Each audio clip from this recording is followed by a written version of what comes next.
भारत में हिरासत में मौत यानी कस्टडियल डेथ एक गंभीर मानवीय और संवैधानिक कॉन्स्टिट्यूशनल मुद्दा है।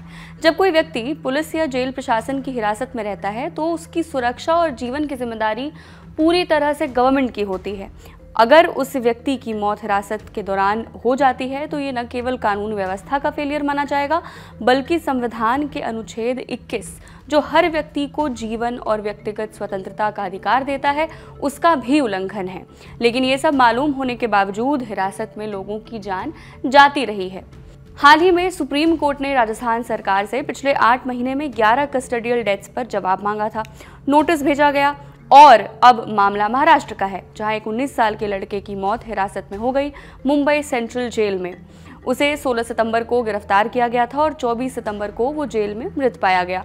परिवार का कहना है कि गिरफ्तारी के समय युवक पूरी तरह स्वस्थ था, लेकिन कुछ ही दिनों में उसकी मौत हो गई, जिससे ये आशंका गहरी हो गई कि उसके साथ जेल में शारीरिक तौर पर टॉर्चर हुआ है, यानी कस्टडियल टॉर्चर हुआ है।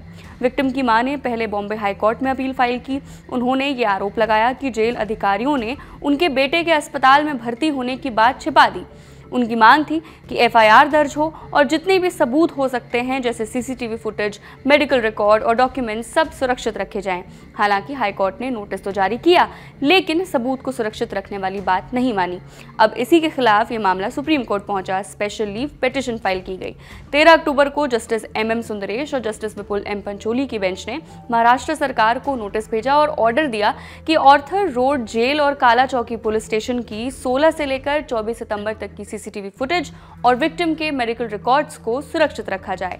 ये जजमेंट इसलिए भी जरूरी है क्योंकि सुप्रीम कोर्ट पहले से एक स्वतः संज्ञान यानी सुओ मोटो कॉग्निजेंस वाले मामले की सुनवाई कर रही है, जो देश भर में बढ़ती हिरासत में मौतों से जुड़ा है। इस मामले में भी अदालत ने साफ कहा कि सीसीटीवी फुटेज, थाने की डायरी और मेडिकल दस्तावेज ऐसे मामलों में सबसे जरूरी सबूत होते हैं।